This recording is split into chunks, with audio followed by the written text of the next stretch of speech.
What type of character make the best salesperson?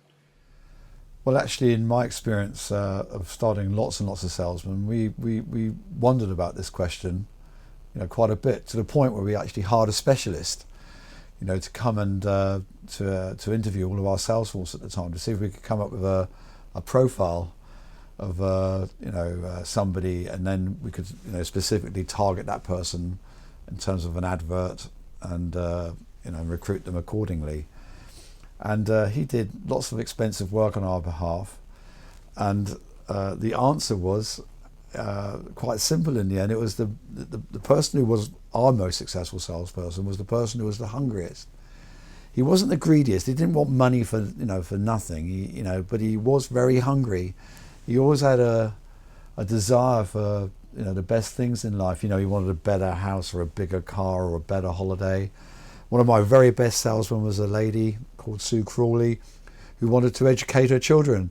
Her huge ambition was to educate her sons, privately in the private school system in the UK. So her entire thing was about going out and making people part with money so that she could earn money, to put it aside for her children's education. So she was really hungry for that.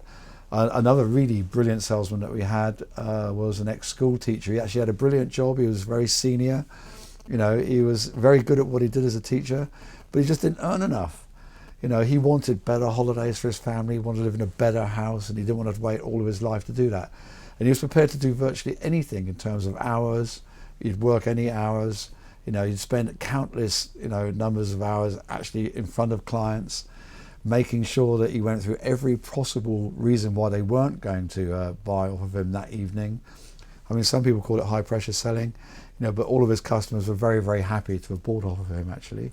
He followed through in terms of making sure they got the best product and best service. So in my experience, it wasn't a background thing, it wasn't an educational thing, it wasn't an eloquent thing, it was a hunger thing. They wanted money, they wanted it for some peculiar reason, right? And they worked tremendously hard, to get the sale, to get the money. Those people made the best salesmen, women.